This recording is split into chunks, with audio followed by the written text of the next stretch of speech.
Again? Freaking again. What's going on out there? Why are they so loud? Oh, you know what? I bet they think they hear King Ghidorah. But Ghidorah's not on the ship. Right, but we're watching Godzilla, King of the Monsters right now. Oh, and so they think they hear him. Yeah, we better handle this. Okay, what is happening here? Where are we? Glix, give us a situation report. Currently, we are on the planet Geekery. Be warned, our impossibility drive may cause distortions as we traverse this land. Impending impossibility engaging in 3, Oh, gosh. 2, Oh, dear. 1.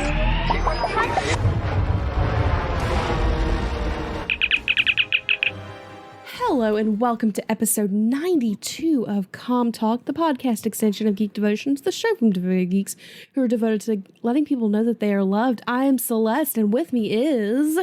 Dallas. And guys, we were super excited to have you here with us. Like Celeste said, this is episode 92 of Geek, or Com Talk. Com Talk. I can't say words We today. are well past episode 92 of Geek Devotions. Right? But this, guys, this is the next to final stop to the road to Godzilla versus Kong. So excited. Yes. We're watching. All the hype. All the hype is happening. So we have been watching through all the Godzilla films for the Legendary series. Not all the Godzilla films, just the Legendary series. Yeah. Getting ready. Started off a couple episodes back with Kong Skull Island. And then we talked about Godzilla. Yep. And now this week we're talking about Godzilla versus the three-headed monster. I mean, Godzilla, King of the Monsters. King of the Monsters, not versus three-headed monster. Although this kind of is what it is. Kind of is, but it's not at the same time. It I don't know. is, but I'm it's excited not, about this. But it is. All right, so basic rundown of what we're doing is we're just going to talk about the film, what we liked about it, what we didn't like about it, and we're going to give it our thoughts if you guys should watch it or not. This is in preparation. We're talking about Godzilla versus Godzilla versus Kong. Yeah. With Josh Berkey on his show here in a couple of weeks, which you're excited about. But before that, we're going to actually talk about Kong versus Godzilla. So this is all just leading up to each other. Yeah. So these are good to listen in sequential order. Yeah, that makes sense. Like binge our podcast before you go watch the movie. Please binge our podcast. So, if you guys haven't seen Godzilla vs. Kong, not Godzilla vs. Kong, I'm sorry. I haven't watched that either. Godzilla, King of the Monsters. The IMDb description here says, the news story follows the heroic efforts of the cryptozoologist agency Monarch, which is interesting. That I didn't realize that's what they called it, cryptozoological. What does that even mean? Like cold zoology? No, not I think it's like, I don't know. We'll Google. What does crypto mean? Let's see here. Crypto is Superman's dog. Yes, it is. Cryptozoology is the pseudoscience and subculture that aims to prove the existence of entities from the folklore record, such as Bigfoot and the Chupacabra. Cryptozoologists refer to these entities as cryptids, a term coined by the subculture. So these are Bigfoot hunters. Gotcha. And that makes sense. It does, considering that Godzilla has a Bigfoot. That's a true story. So, again, following cryptozoologist agency Monarch as its members face off against a battery of god-sized monsters, including the mighty Godzilla, who collides with Mothra, Rodan, and his ultimate nemesis, the three-headed King Ghidorah. When these ancient subspecies thought to be mere myths rise again, they all vie for supremacy, having humanity's very existence hang in the balance. Ba, ba, ba. I feel like that's a better description than the last one that we read off. Agreed. For Godzilla. Agreed. All right, so let's get into it. Let's talk about how this movie begins and the people we see in it. Like I said, it's following several people at the same time. First up, you have Dr. Mark Russell and Emma Russell, who were both scientists with Monarch. They were married, And they have a daughter named Madison Russell, but they had a son who died. Yeah. And that's kind of how we're confronted on the front of the movie. It's the, how do you put it? It's like the behind the scenes at the same time as the original movie. It gives you a different perspective of what one particular family was going through during the end of the other movie. Right.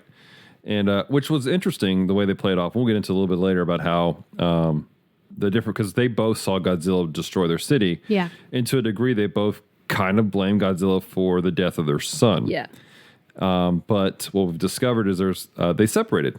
Mark Russell, he really went anti-Godzilla, hardcore, and he kind of left off. And Vera, she, I don't know if she was anti-Godzilla. You mean Emma? I'm sorry, Emma. She, I don't know, how do you describe it? Like, it was like she embraced Godzilla, but she embraced the idea that these things are so big that there's nothing we can do. We just need to let them take over. Right. Which you don't find out till like a third of the movie through. Yeah. But yeah, she's working with Monarch to create this this machine that basically, it was like she was trying to create something that controlled them.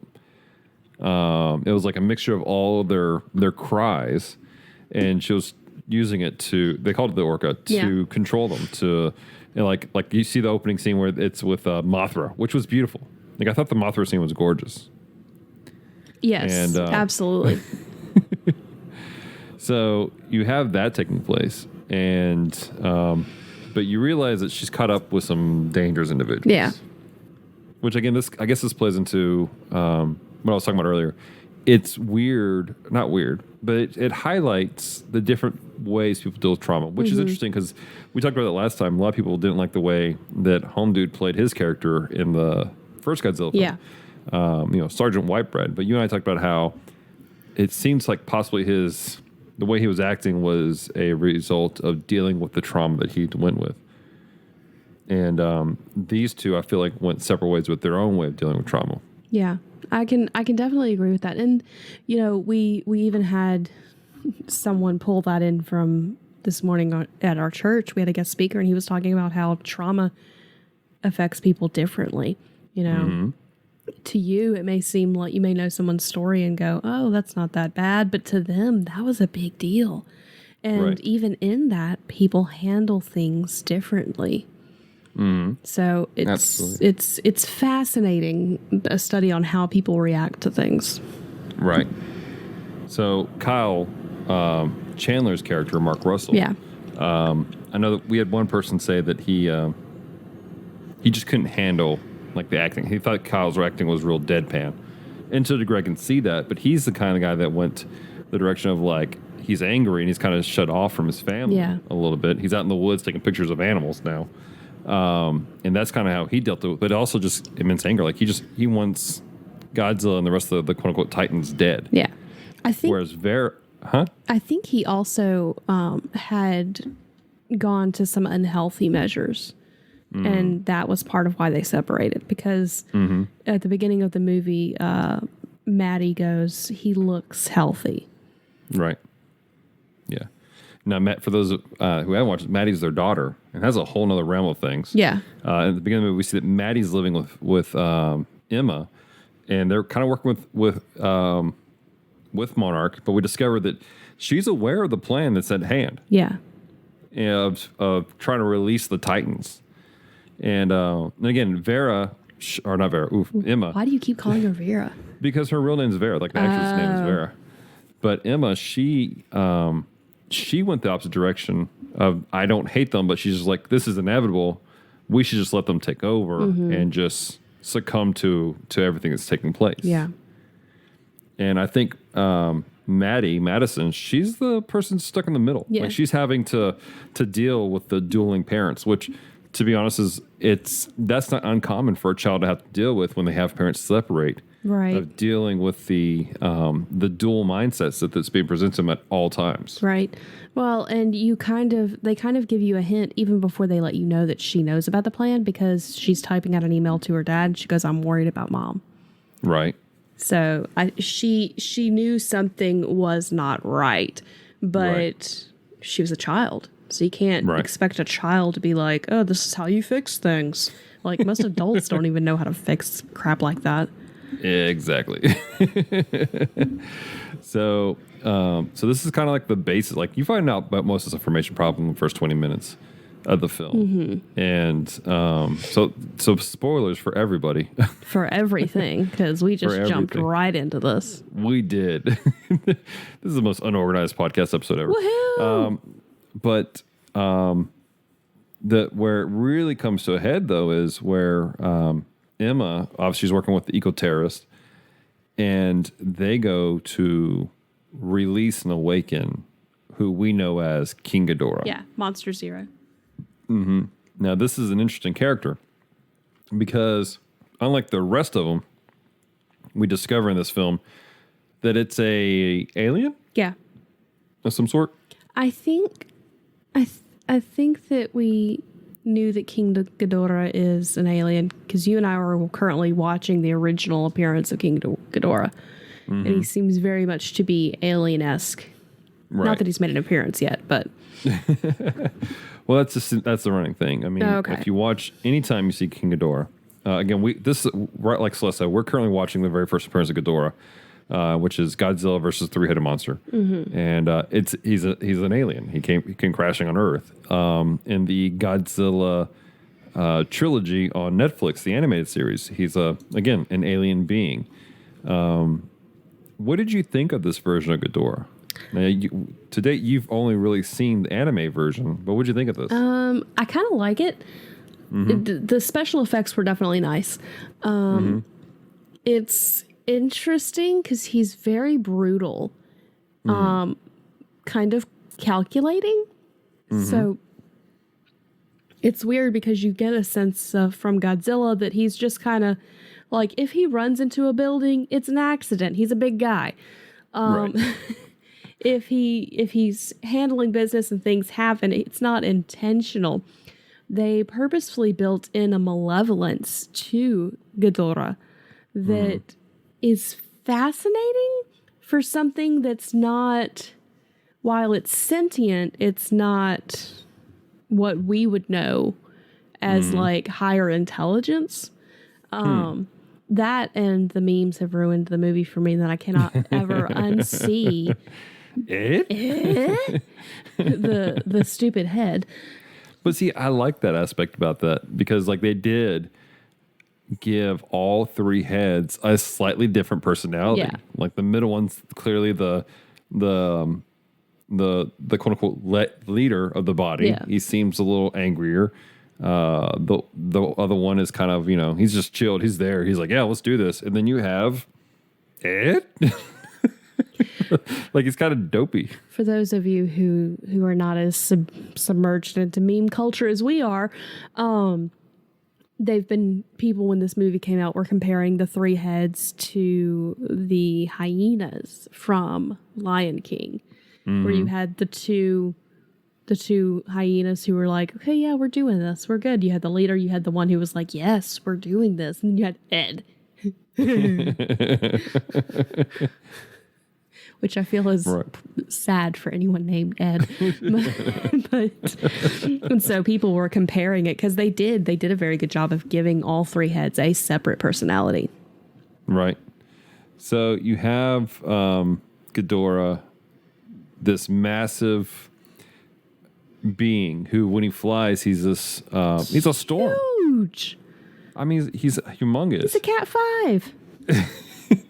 He almost comes off more of a force of nature than anything else. Which is fascinating because that's what you said they were trying to do with Godzilla in the last movie. But I would say he's less of a force of nature and he's more calculated than that. Okay. If that makes sense. Like everything was very strategic. You get the impression he's been here before. He knows where he's going. And he's here to kick butt and take names. Yes. This is a true story. So you have Ghidorah now. And and he seems to be the new. They're playing this entire thing about the alpha predator the entire time. There's an alpha creature that's out, and they touched on this in the last one. Godzilla's the one that keeps everything together, but this one really played on the idea of like what happens when we introduce a creature that could rival the alpha, and everyone's response to it, and it kind of stirs everything up, and that's I don't know. That just seems like that's the summary of everything. Yeah. It's like, you have a new alpha creature, and Godzilla has to fight it. Yeah. And then you have the human plot line that just, I don't know. How do you describe the human plot line in this list? The human plot line is really, it's hard to describe because you have the plot line between the parents and the kid. You have the Monarch plot line of now that everyone knows Godzilla exists, the world is trying to put regulations on Monarch. I say the world. The U.S. government is trying to put regulations on Monarch. So you have all these sub-stories going on. And it was a lot of threads. There's a lot of threads to this. So yeah, it can be, the first time I watched it, it was a little distracting as to everything that was going on.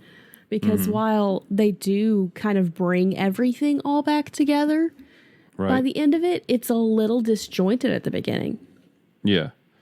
I could definitely see that. And you and I talked about this beforehand, that it seems like this relies too much on people having been part of the fan base for a while and possibly even read the comic books. Because there's a lot of things that you just have to know. Like, you have to know that some of the characters have been around for a while and have been hunting him and all this other stuff for decades. Yeah. Serizawa's character, we get a sense that he's been doing this for a minute in the first movie. And in this movie, there's this touching scene at the end where he's like, he's basically having to like recharge Godzilla's atomic battery. And he goes, "Goodbye, my old friend." And you're like he's really attached to Godzilla. Yeah. Well, unless you've read the comics, you don't realize that Godzilla's literally been a part of his life since the 40s. Yeah. You kind of get a sense of that mildly, but it's not as intense. It's like when Serizawa goes to take the nuke to Godzilla, the Asian chick, who this is the first time you've seen her, is super upset about Serizawa leaving. You're like, why?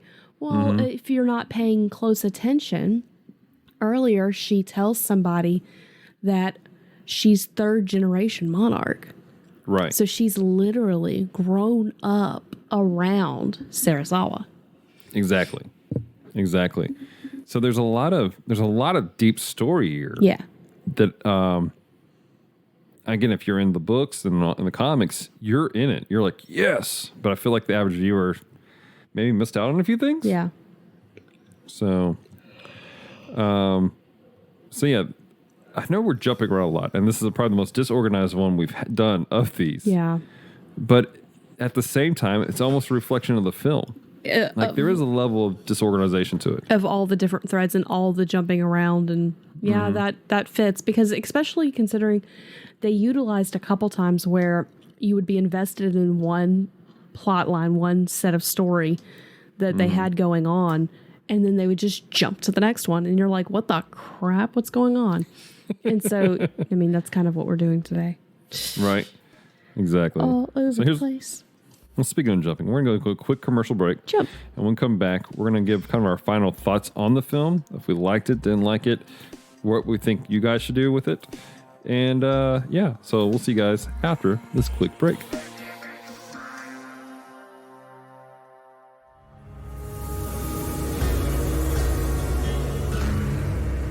Hey y'all, my name's the Keeper. I have been told that I'm something of what they call a Q-type character in this show called Playing Games with Strangers. Now, I don't know how I feel about that, given the implications of who this Q is on this fangled Star Trek or whatever it's called. But anyway, I recommend heading on over to Playing Games with Strangers and listening to an episode or two and possibly letting them know that no, he's not Q. He is a benevolent, all-knowing creature. You just happened to put somebody in the wrong timeline. Anyway, I'll see y'all then. Thanks for listening.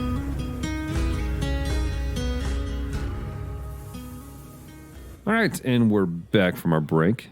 I want to encourage you guys to check out those guys. We love them, appreciate them, and we want you to be part of their community too. We don't advertise just anybody. Nope. Like, it's not a thing we do. If you want to pay us, that's cool. We actually had somebody ask the price, and we're like, oh, let's get back to you on that. We're unsure. We'll take free product. Yes. Give an honest review. Yes. Especially considering what that person makes. But yeah, anyway. Exactly. So anyways, guys, we were talking about Godzilla, King of the Monsters. And as we said in the first half, the movie's disjointed at times. Yeah, it it's is. legitimately just disjointed. But where does that leave us? Is this good? Is this not good? What happens? Like I said, Celeste and I are probably about 30 minutes into the original Godzilla film. Mm-hmm. No, not the original. Or not Godzilla film. Godzilla versus Three-Headed Monster, yes. which is the first appearance of Ghidorah. Yes. And there's some major differences already. In this one, Ghidorah's been frozen for nobody knows how long, unless you read the comics. But with that, I appreciate there are some similarities. They got threads. You have Rodan. Mm-hmm. You have Mothra. Like they're putting all these. It's a good callback to the original. For me, that's a positive for a remake. Yeah. I don't know about you, but when you have a callback like that, that's a positive thing for me. Yeah, I can, and it definitely shows honor, definitely shows respect to the source material.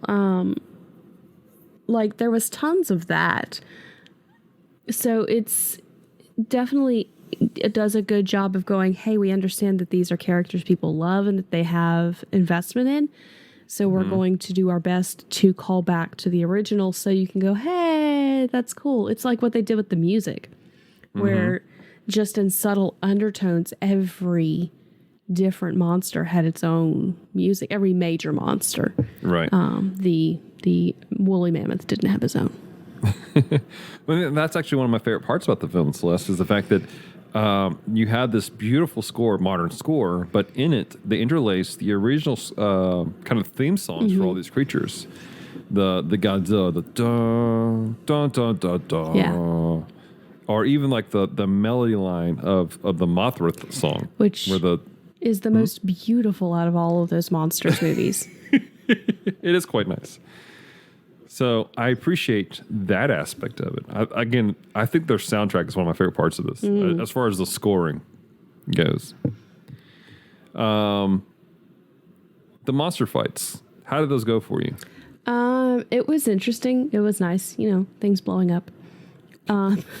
When you go to see a movie like this, you kind of expect things to blow up and go boom.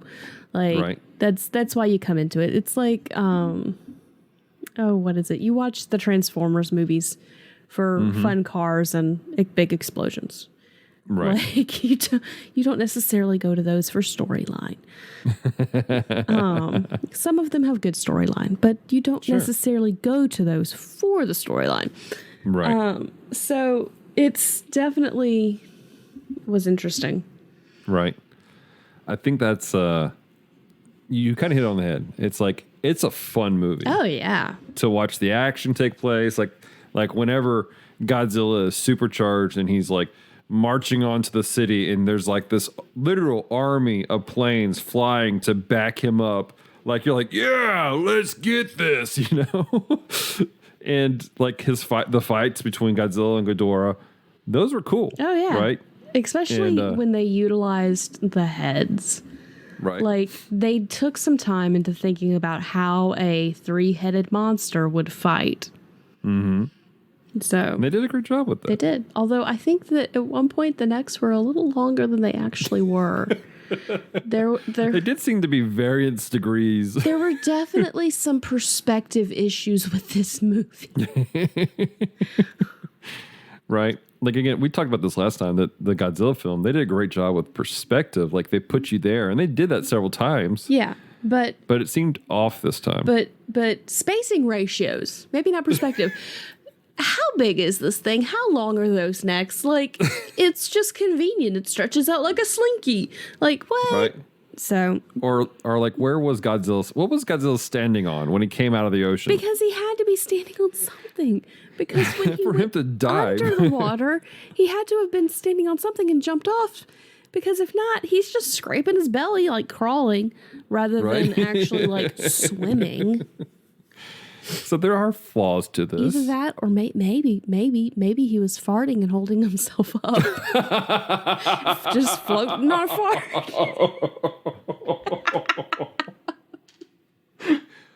Ladies and gentlemen, you heard it first. Godzilla floats on farts. Atomic farts. Oh, God, no wonder all those fish died.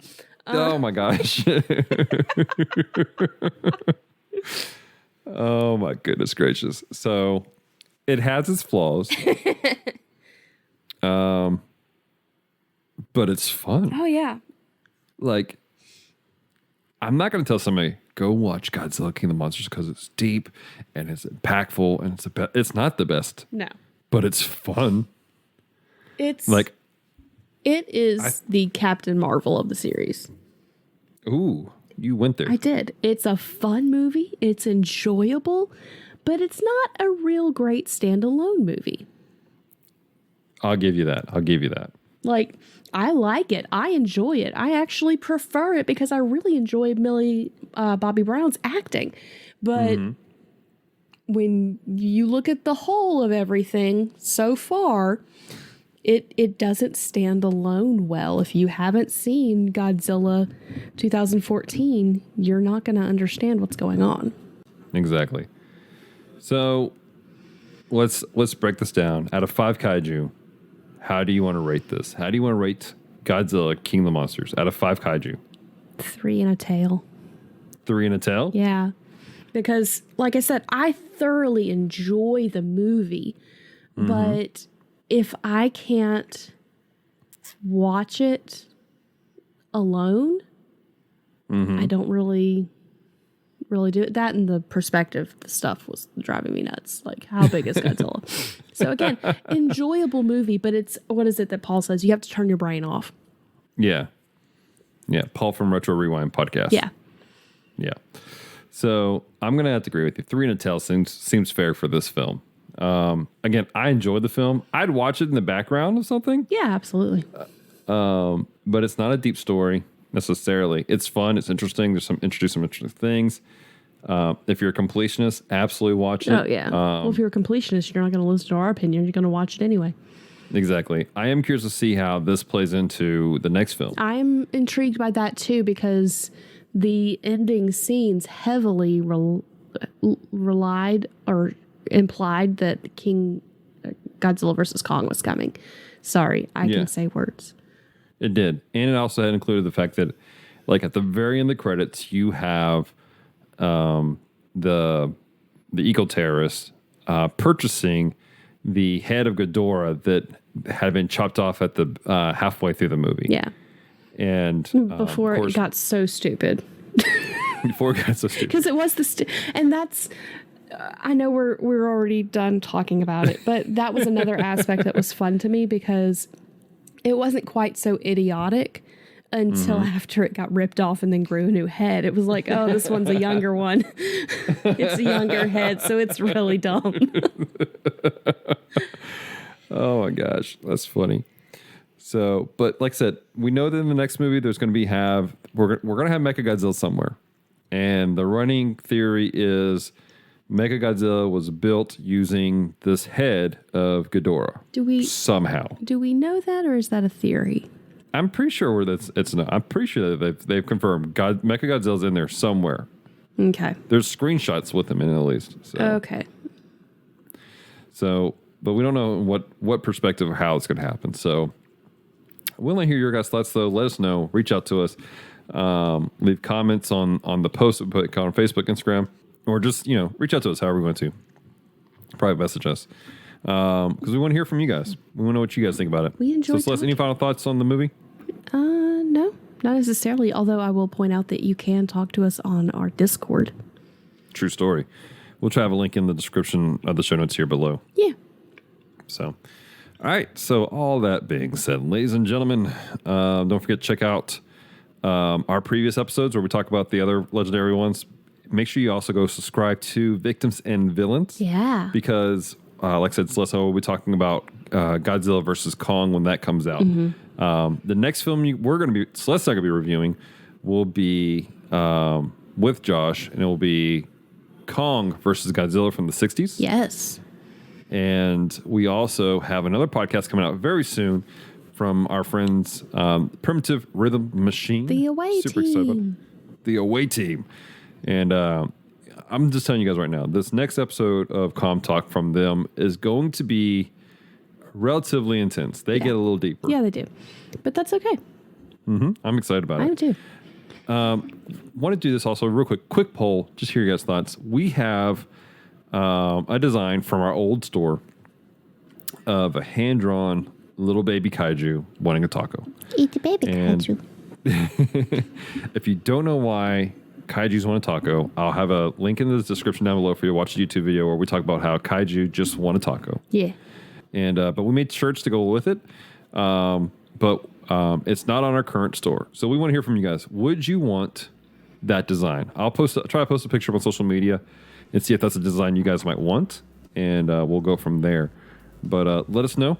And we'll put it out there for you guys to purchase. Woo-hoo. It's one of my favorite designs, mostly because we hand drew it. I loved that one so much, and I can't find my shirt with it, and so I'm very sad.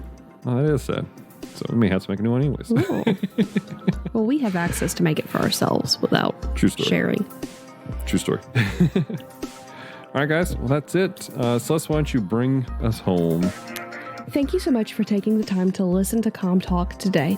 If you have loved this episode, head on over to Apple Podcasts to subscribe, rate, and leave a review. It is very much appreciated. So until next time, stay devoted. Peace and love.